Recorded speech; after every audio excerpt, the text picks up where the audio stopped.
Welcome sa isa na namang episode ng Panlasang Pinoy. Gagawa tayo ng egg pie. At ito yung mga ingredients na gagamitin natin. Para sa crust, kailangan natin ng all-purpose flour, ice cold water, granulated sugar, salt, at cold butter. Para naman sa filling, evaporated milk, eggs, egg white, vanilla extract, at granulated sugar. Umpisa na natin ang paggawa ng egg pie. Ang una natin gagawin, yung crust. First step, kailangan natin i-combine yung all-purpose flour, yung granulated sugar, at yung salt. Then, hahaluin lang natin ito mabuti. Next step, ilalagay na natin dito yung cold butter. Yung cold butter, hiniwa ko lang to, in-slice ko lang to into squares. Ilalagay lang natin sa gitna.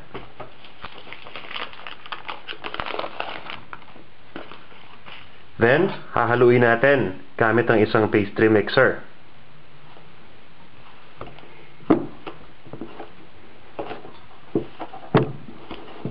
Gagawin lang natin tong procedure na to hanggang sa completely na-distribute na natin yung flour and butter. Next step, ilalagay natin yung water paunti-unti habang hinahalo ito.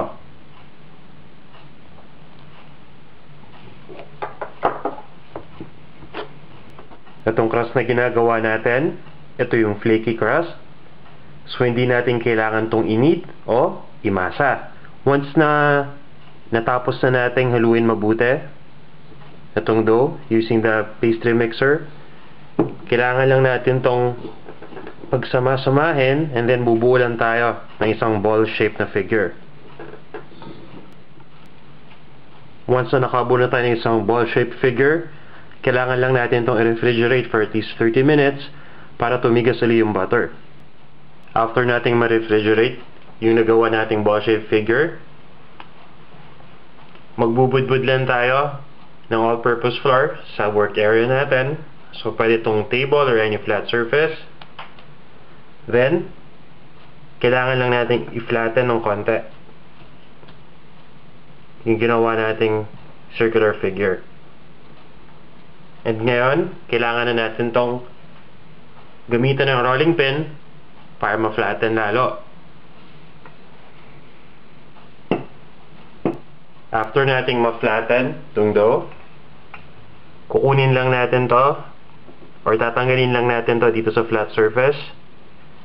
Kinagamit ko lang yung rolling pin. Pinapasama ko lang siya sa pag-ikot.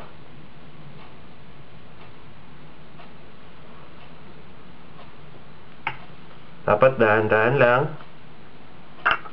dahil baka mapunit yung dough. Kuha lang tayo ng isang cake pan and ito transfer natin dito yung dough. Once na malagay na natin yung dough dito sa taas ng cake pan, aayusin lang natin to para ma-take niya yung shape itong cake pan.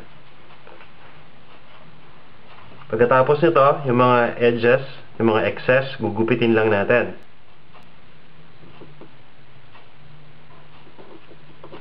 Next step, lalagyan lang natin ang design yung edges para maganda naman tingnan.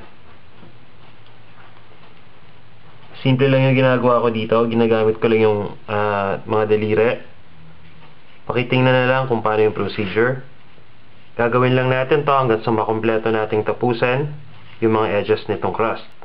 After nating malagyan ng design yung edges nitong crust, i-refrigerate muna to habang ginagawa natin yung filling. Gagawin na natin yung filling. Ang first step sa paggawa ng filling, kailangan nating i-scald yung milk.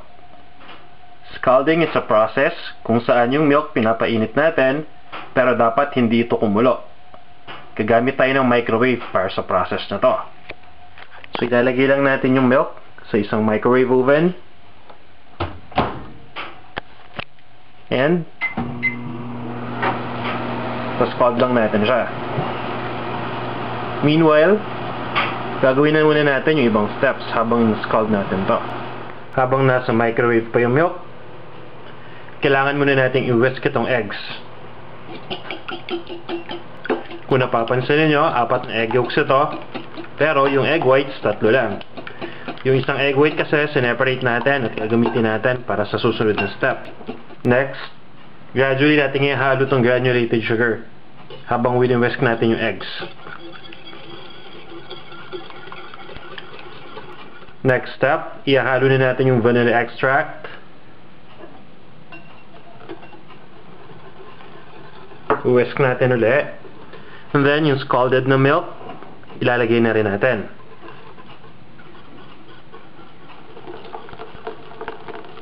After putting in the milk, itutuloy lang natin yung paghahalo. And then, kung mayroon mang bula na mabuo dito sa taas, scrape lang natin yon. Next step, kukunin na natin yung na-separate na egg white. Then, gagamit lang tayo ng electric mixer para i-whisk itong egg white. Kailangan kasi natin dito magkaroon ng soft peaks.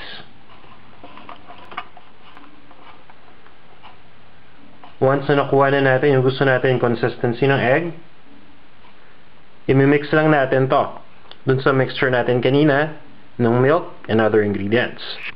Ifo-fold lang natin itong egg white dito sa mixture. Hahaluin lang natin mabuti. Ang purpose kasi nitong egg white, ito yung nagbibigay ng dark color dun sa top ng egg pie. Wala namang problema kapag hinalo natin ito mabuti kasi at the end, yung egg whites pa rin yung lulutang.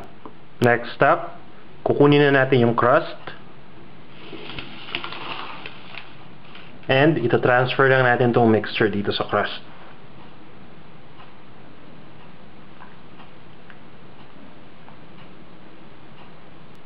At this point, dapat na preheat na natin yung oven. Pero bago natin ito ilagay sa oven, bigyan muna natin ito ng ilang minutes na mag-settle para lumutang lalo yung egg whites kanina na hinalo natin. Then after that, ibibake na natin ito. Para sa exact measurements ng mga ingredients, bumisita lang kayo sa panlasangpinoy.com. Ito na ang ating egg pie.